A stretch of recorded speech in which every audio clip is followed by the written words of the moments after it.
Hey, this is Tony Williams in Petersburg, Virginia, and you're listening to CKMS 102.7 Radio Waterloo, Canada's best community radio station.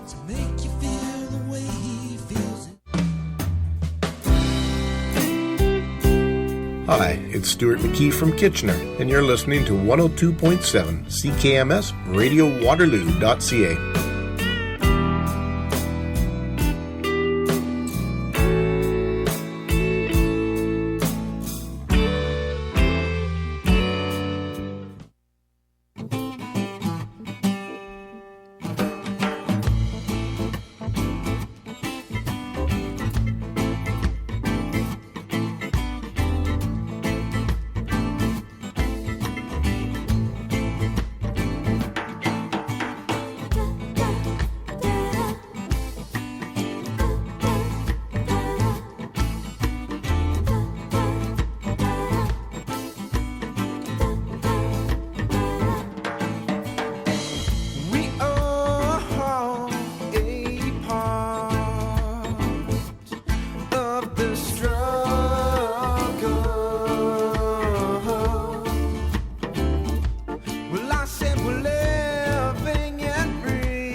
That's why we got to wake up and wake up and rise.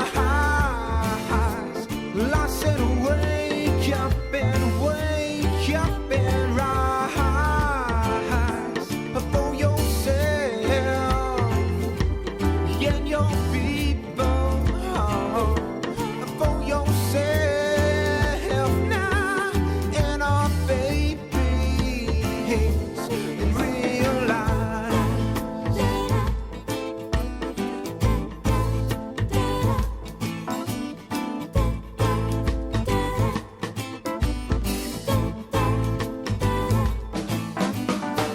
You know, this situation hasn't really changed that much. I said this colonial system, you know, you just can't trust it. They'll be trying to cover it up with their politics and their games. I said the resistance is in our people, and it's never ever straight. With 5 centuries behind us now, and pretending they cannot see. I said the federal arm still hands out these pawn-like responsibilities in this judiciary attempt.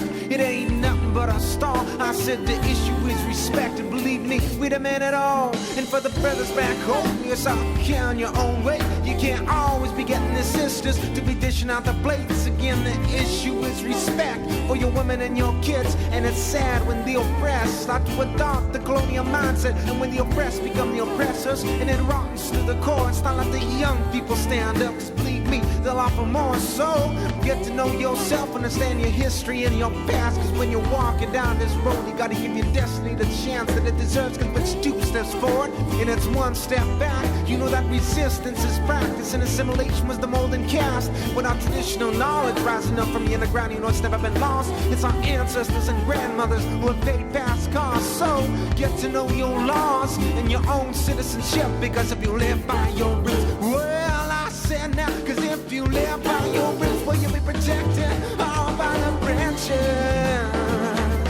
Well, I said wake up and wake up and rise. Well, I said wake up and wake up and rise. Yeah, son, this oppression. Yeah, son, this aggression. Well, I said wake up and wake up and wake up and wake up and rise.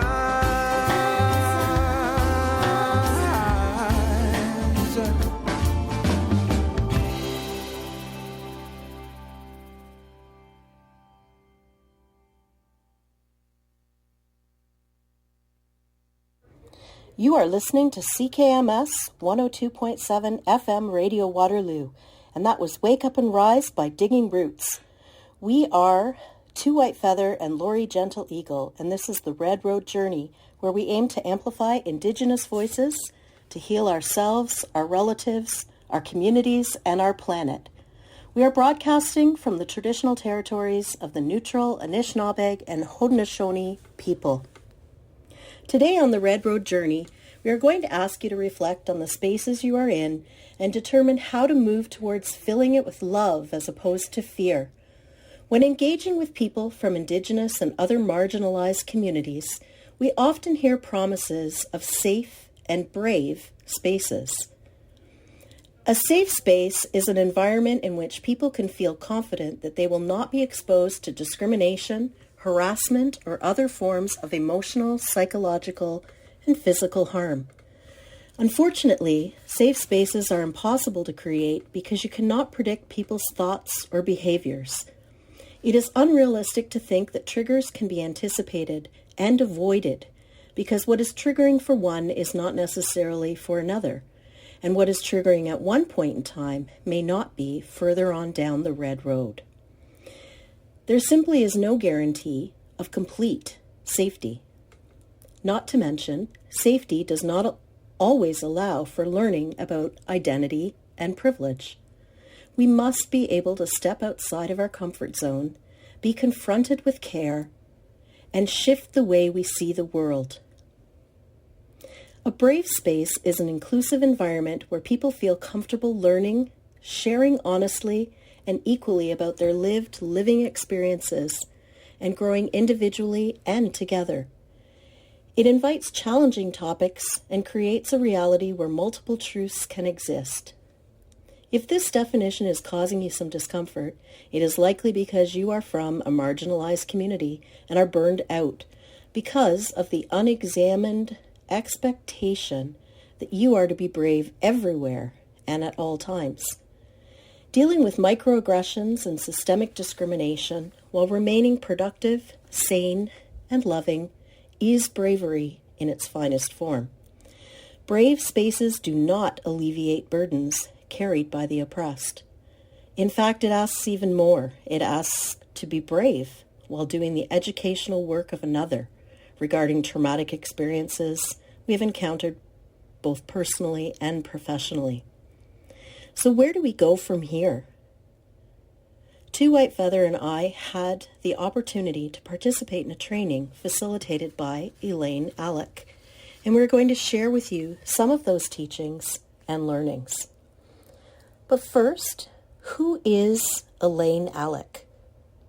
Let's listen to her introduce herself and speak about her journey of calling her spirit back.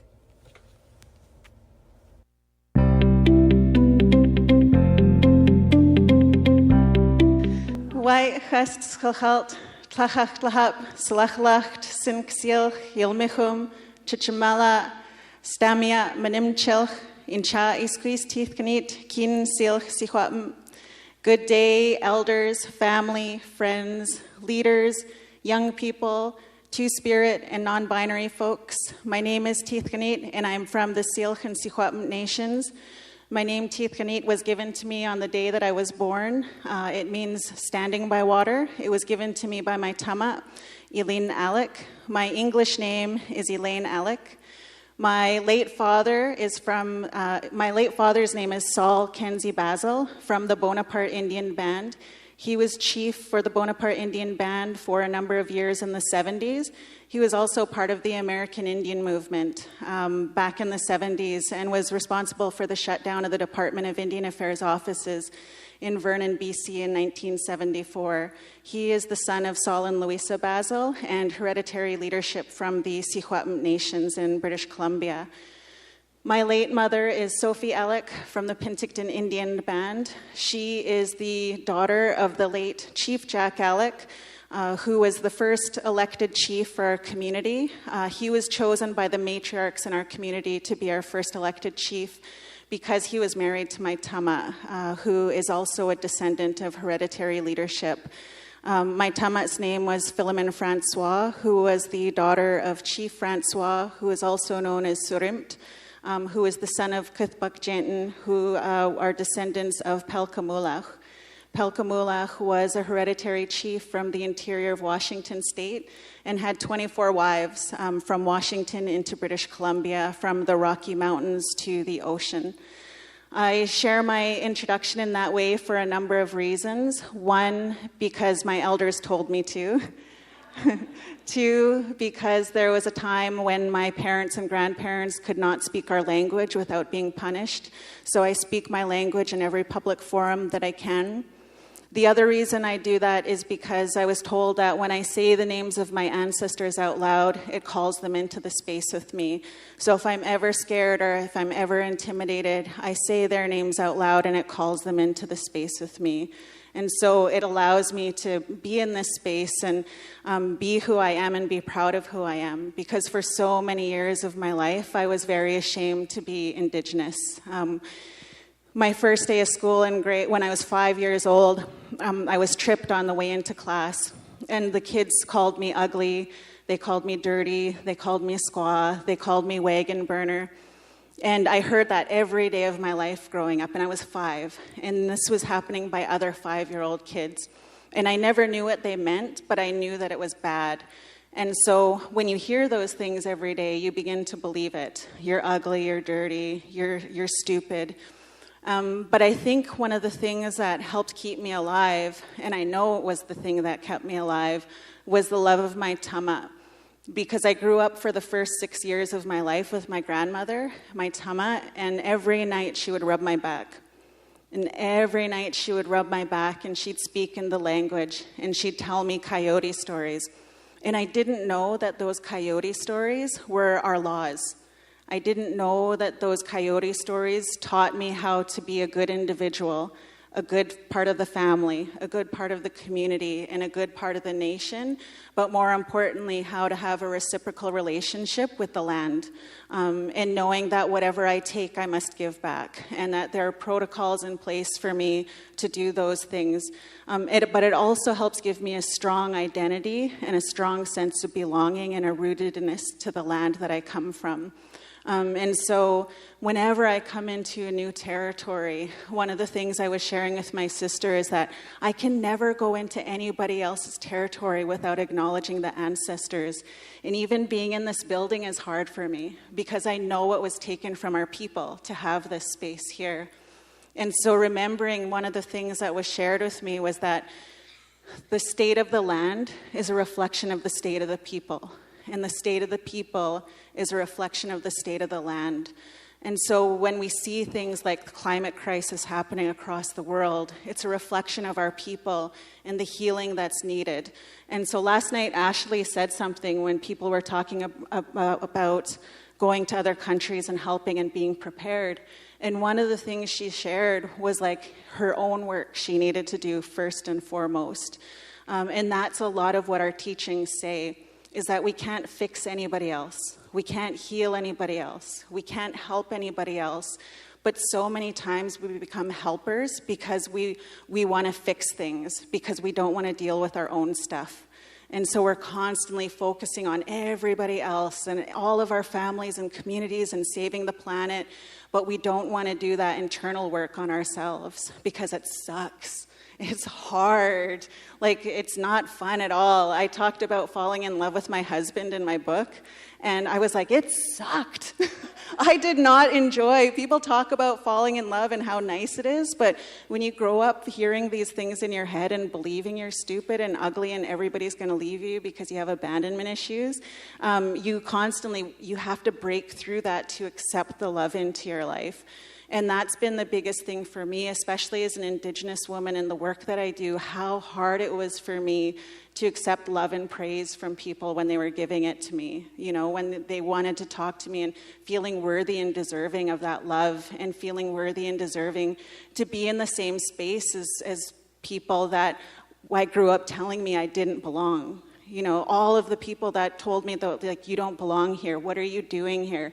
And so those things go through my brain all the time whenever I'm reclaiming space. But the thing that I learned is that breaking colonialism is that as I reclaim space as an Indigenous woman, I'm showing that we can reclaim space without pushing anybody else out. That even, you know, when we talk about feminist movements, it's about women reclaiming space, but reclaiming space without pushing the men out, because exclusion and shame is upholding colonial practices. And so doubling down on what inclusion means, in that we need everybody in this space if we truly want to heal. And that's hard, especially for people who've been oppressed. You know, I've spent many years being angry. You know, I had my first drink when I was 12 years old, and I jumped on the highway of tears, and I hitchhiked across, you know, the country. And, you know, I did a lot of things because I believed all of those things about myself. And so I started drinking at the age of 12, and part of the story about my book, Calling My Spirit Back, is that our people say that alcohol has a spirit, and we're born with a spirit. The moment we come into this world, even before we come into this world, we're light and we can see everything. And so we pick our path, and we pick everything that happens to us because we know those things are going to lead us to who we need to be. And it was so hard for me to accept when I was younger, because I was like, I would not have picked this life. I would not have picked all these things to happen to me. But every single thing that happened to me in my life, as brutal and as hard and traumatic as it was, made me who I am. And it's made me feel compassion and love for everybody that I've ever come across now. I've heard those stories, and every time I try to judge somebody, I get humbled every time. You know, I've learned through my years now that it doesn't matter who you are, where you come from, how much money you have, how little money you have, that we all have the same stories and spirits, and that we all have that necessary requirement for love and compassion. And so a lot of my work that has been done has been loving myself and having compassion for myself and forgiving myself and, being easy on myself when things start going bad in my life. And so a lot of that was about the teachings around calling my spirit back. Is when your spirit comes into you when you're born, you have to take care of that spirit, and that spirit lives in your belly button. And so that spirit is also your instinct. And so our people grow up, we grow up with our elders saying like that every time you get that feeling in your gut, that feeling, a lot of people mistake it as fear. And so they don't say anything. But what our people say is when you feel that fear, that and your hands get sweaty, that's your spirit telling you that you have to stand up and speak out. You have to stand up, and whatever's coming up, you have to stand up and speak out. So every time you drink alcohol, our people say, is the alcohol spirit drives out your spirit. And the alcohol spirit replaces your spirit. And that alcohol spirit stays with you for 4 days and 4 nights. And that's why afterwards you feel hungover and you feel sick and you feel empty, because your spirit's gone and it's replaced by the alcohol spirit. And so I never went more than 4 days without drinking, for the longest time.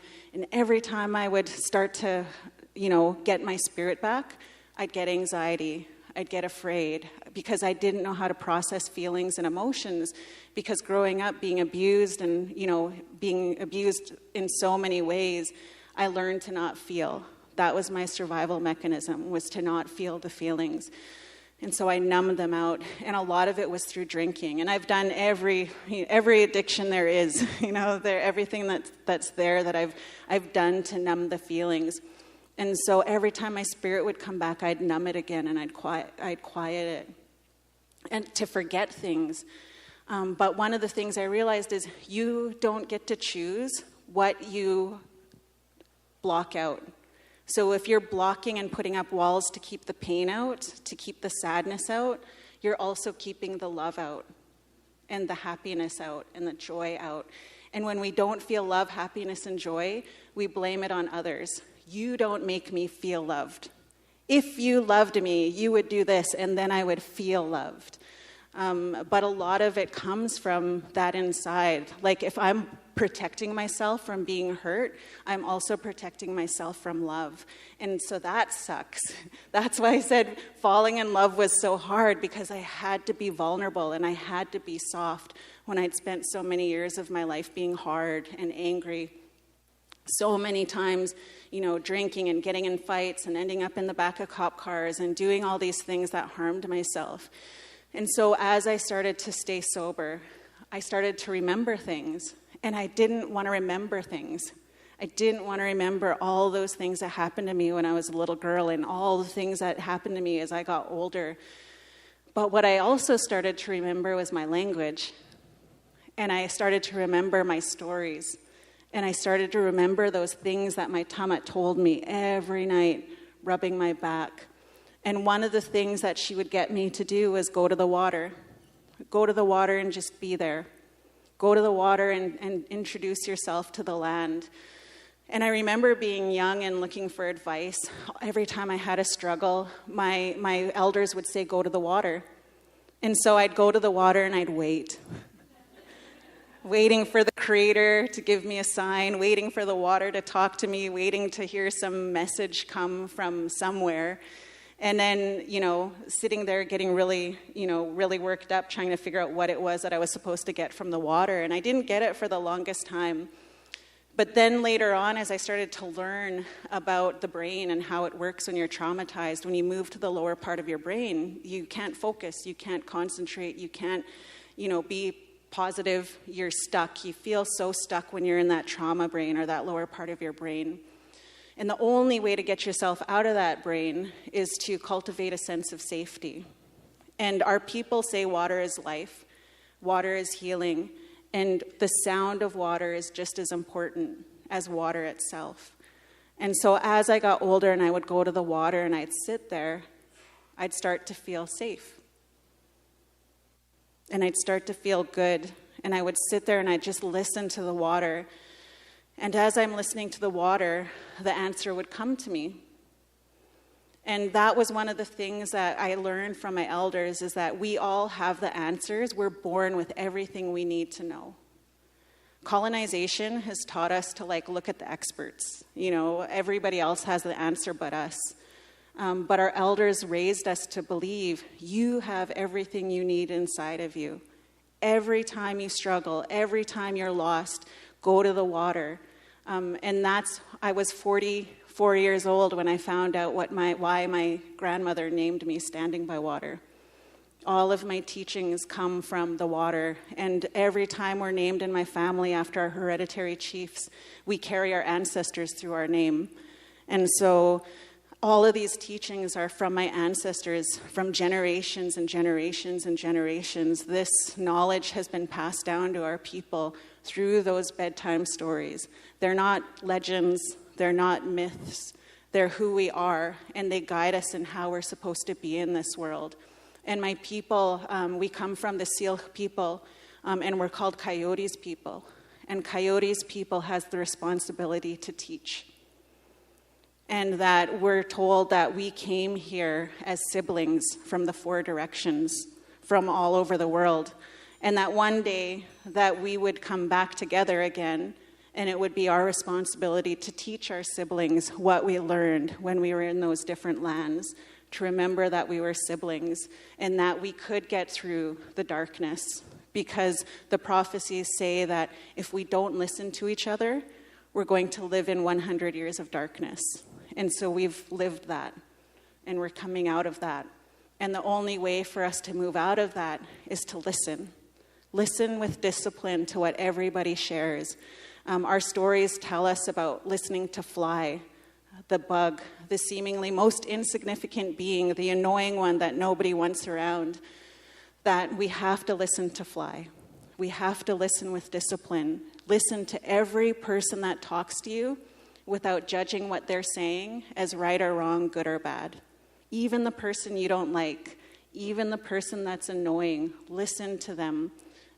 Because their voice is important for some reason, and we don't even have to give an answer to that reason, why we need to listen to those voices. But all of these teachings are the things that I remembered when I got sober. And October 10th was my 14 years of sobriety.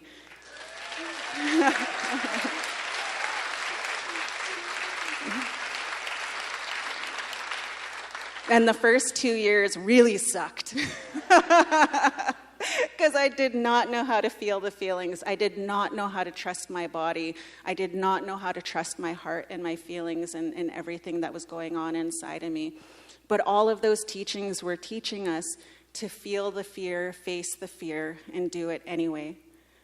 From the moment we're 4 years old, we're told, go out into the dark. And when you feel that shiver down your back, that fear of, that our elders told us, stay there. When you feel that feeling, stay there, because that's your spirit helper coming to you. And so from the age of 4, we were being taught to feel the fear and stay there so that you could step forward and continue to do the work and go to the water when you're struggling. That everything that you ever need to know in this world, you're born with it. You have the answers to trust your body, to trust the way it feels, because colonialism has made it all about the head. We have to overthink things. Emotions are no good. You have to keep those things in. But our people say it's the heart. It's the heart and it's the gut. It's that instinct that reminds us who we are and what we need to do when that instinct kicks in and we don't feel like this is good for us. It's not good for us, no matter what people are telling you. Oh, this is fine, but inside it's not. And so I just want to take this time to thank each and every one of you for sharing this space. I'm very thankful to Dawn and Taryn, over the years. The last 2 years during the pandemic was really tough. And releasing my book was so tough. And the convoy stuff was so tough with racism and all of the violence that was happening and all of the things that were happening up against Indigenous peoples and the violence that we were experiencing where we felt so alone. felt so very alone and unseen within our own territories, which is why I wear what I wear in public spaces when I speak, because I no longer want to be invisible within my own lands.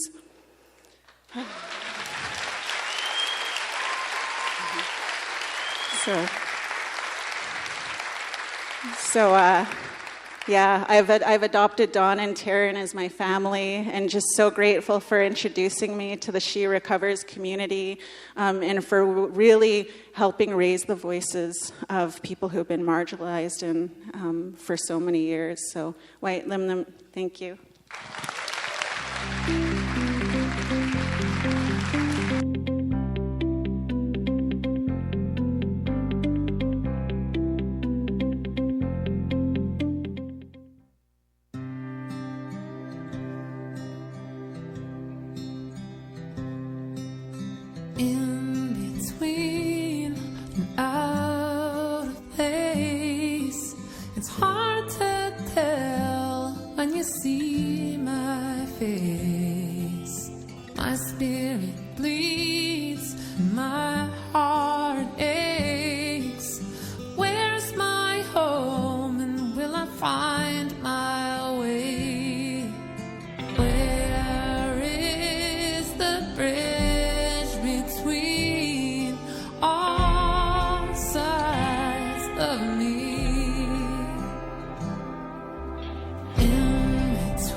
Get out the gutter, yeah. On my way and I've been praying with my mother, yeah. Cause I've been going through my life with a blindfold, running from my past life with my eyes closed. On my way to finally make it out the gutter, yeah. On my way and I've been praying with my mother, yeah. Cause I've been going through my life with a blindfold, running from my past life with my eyes closed. It's been a hard life ever since I scored night, and ever from that point acting like I'm alright. It's been a battle but I feel like I'm getting up. It's been a long time coming, I'ma live it up. But only I know I can break the cycle. There's no denial, it's always been survival. Cause you ain't never gonna know what we going through. All the dark and all the pain, if you only knew. You wouldn't last, no, running from the past, yo. I hit the gas, yo, I'm trying not to crash, yo. What it takes to run away from your hate, yeah. But I'll be finally on my way, I'm just late, yeah. On my way to finally make it out the gutter, yeah. On my way and I've been praying with my mother, yeah. Cause I've been going through my life with a blindfold. Running from my past life with my eyes closed. On my way to finally make it out the gutter, yeah. On my way and I've been praying with my mother, yeah. Cause I've been going through my life with a blindfold. Running from my past life with my eyes closed. It's dedication, it started from the basement. And I've been patient, but now I'm on the chase, yeah. It's about time that I know what my worth is. I put my soul and my spirit in these verses. But it's relentless, growing on the res, yeah. It's always endless, always trying to test, yeah. But now I know how cold that the world gets. Everybody looking in like we're worthless. It's time to change that, mama's been praying that I make my way back away from the rain, yeah. Cause I've been crawling from the bottom, now I made it. And when I finally dropped the bottle, I was saved, yeah. On my way to finally make it out the gutter, yeah. On my way and I've been praying with my mother, yeah. Cause I've been going through my life with a blindfold. Running from my past life with my eyes closed. On my way to finally make it out the gutter, yeah. On my way and I've been praying with my mother, yeah. Cause I've been going through my life with a blindfold. Running from my past life with my eyes closed.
Hayo wana hawene. Hayo wana hawene yo wa. Hayo wana hawene. Hayo wana hawene yo wa. Hayo wana hawene. Hayo wana hawene yo wa. Hayo wana hawene. Hayo wana hawene yo wa. Hayo wana hawene. Hayo wana hawene yo wa. Hayo wana hawene. Hayo wana hawene yo wa. Why is one man rich and another man poor? Why we ain't satisfied? Why we gotta have more? Why your suicide rates on the rest so high? Why I tell you the truth but you say don't lie? Why is being a good father at an all-time low? Why is it acceptable? Yo, why I don't know. Why she blame him and he blame her? It's useless. Ask yourself this question. Why you making excuses? Why do parents gotta bury their kids? Why we text and drive, not caring how scary it is? Why it's so hard to forgive and leave the past behind? And if you did, then that's divine. Why don't you help your brother when you see him fall? Why do we act like God don't see it all? Why do we call them black, them white, them Asians and use labels? Now that's racism. Hayo wana hawene. Hayo wana hawene yo wa. Hayo wana hawene. Hayo wana hawene yo wa. Hayo wana hawene. Hayo wana hawene yo wa. Hayo wana hawene. Hayo wana hawene yo wa. Why is there innocent people locked up for life? While some people can't say nothing nice. Why do we always gotta question what all of it means? And why won't you follow your dreams? Tell me why. The night when you took my dad, why'd you let me see my grandpa cry? And tell me why. And why do you choose to hide, even though you was born to fly? And tell me why. And why don't we turn from all the hate? And why don't we learn from all mistakes? Why do I keep on wrecking these fat beats? And teachers don't make more than professional athletes. And why? And why? And why? And why? And why? And why? Hayo wana hawene. Hayo wana hawene yo wa. Hayo wana hawene. Hayo wana hawene yo wa. Hayo wana hawene. Hayo wana hawene yo wa. Hayo wana hawene. Hayo wana hawene yo wa.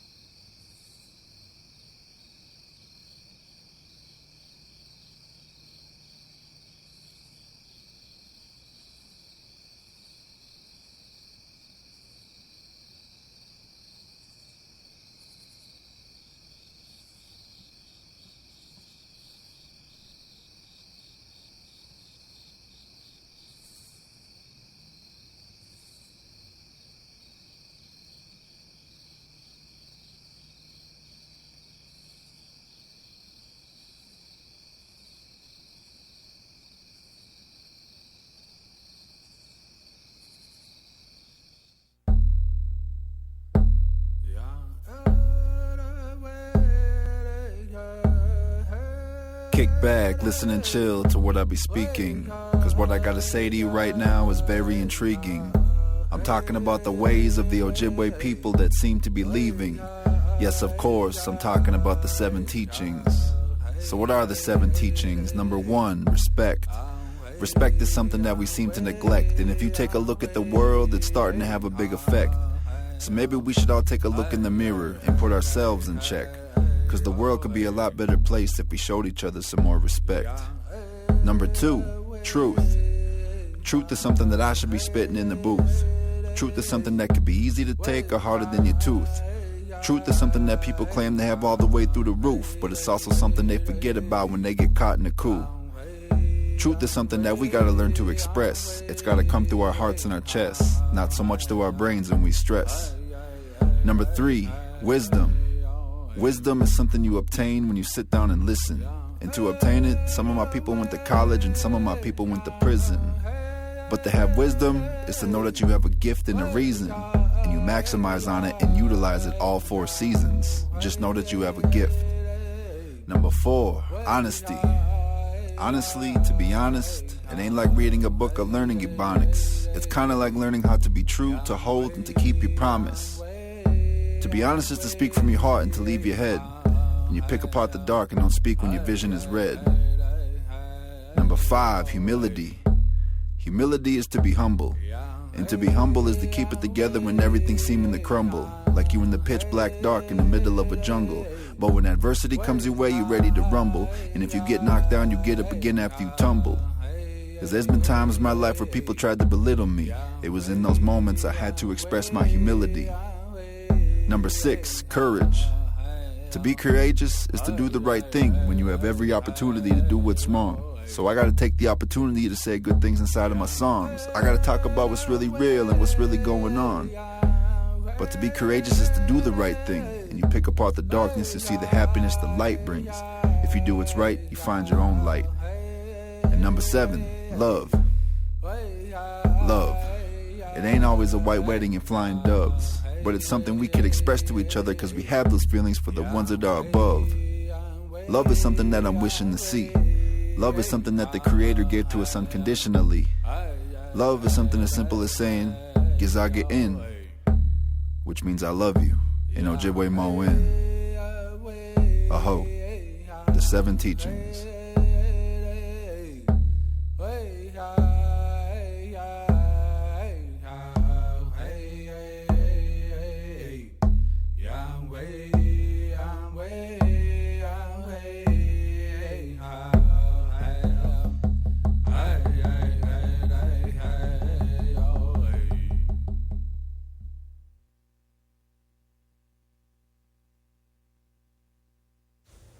Elaine Alec is, among many things, the creator of Cultivating Safe Spaces framework. She has dedicated her life to dismantling systems of oppression and inspiring individuals to think different, dream big, and lead bold. To better understand what is meant by cultivating safe spaces, I encourage you to listen to a clip from Jen Green's Decolonial podcast, based upon the traditional knowledge that is weaved throughout Elaine's book, Calling My Spirit Back. Episode 2, in particular, talks about some of the protocols involved in cultivating safe spaces. Through the protocols that are encouraged, accountability for allies and marginalized communities is promoted. Accountability means being responsible for yourself, your intentions, your words, and your actions. It means entering a space with good intentions and committing collectively to act in a good way. The onus for behaving equitably and inclusively is on us all, as we are all impacted, albeit in different intersectional ways, by the misuse of power. So let's call our spirits back as we hold out hope for creating what we would like to call sacred space among all our relations. Qaumajuapik for listening, and we close the show with a few more powerful songs. See you next week.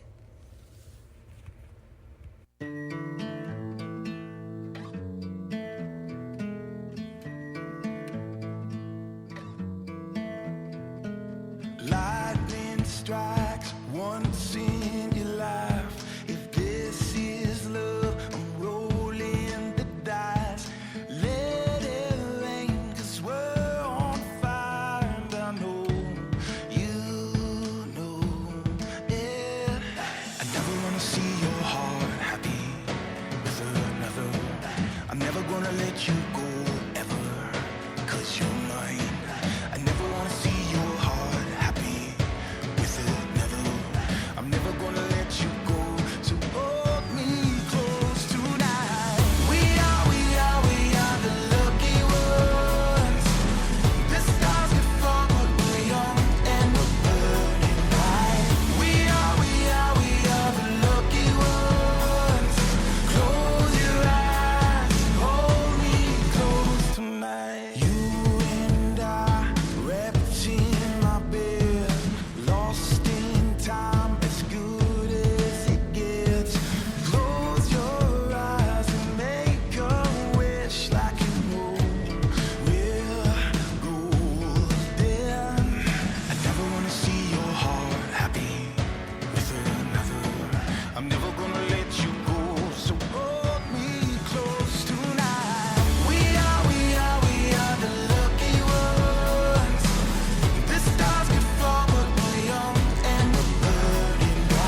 'cause you're mine.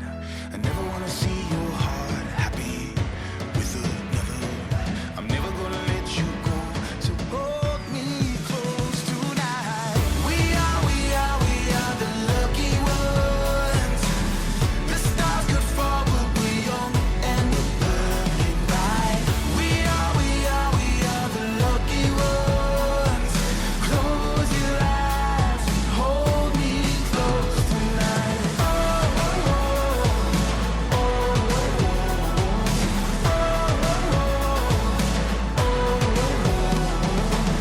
We are the lucky ones. Close your eyes and hold me close tonight.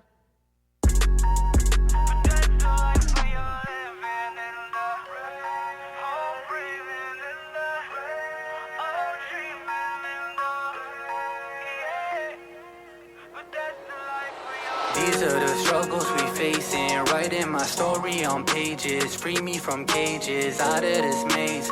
I need the sage, not the praises. I lost my dad, so my mama, she raised me. I need some guidance, believe me. Life on the rest, it ain't easy. I lost my cousins, my uncle, my brother, rest easy. Creator, I need you to leave me. I got so many I lost. My best friend crossed to the other side. All of the pain that it caused. I need to take some time, my life on pause. I do the best for my people, I give it my all, and this is my calling. I've been free falling. We got the problems and I can't solve all them. I got this weight on me, please wait on me. The thunderbirds coming, please rain on me. Yeah, set me free. This is for the youth that need just a little bit of hope. Yeah, lean on me.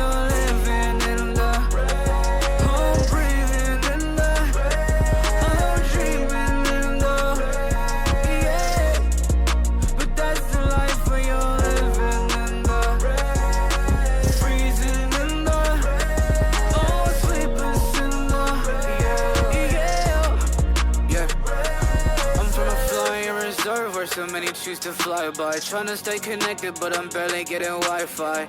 Broken just inside me in deficit. Hi, this is Fauna.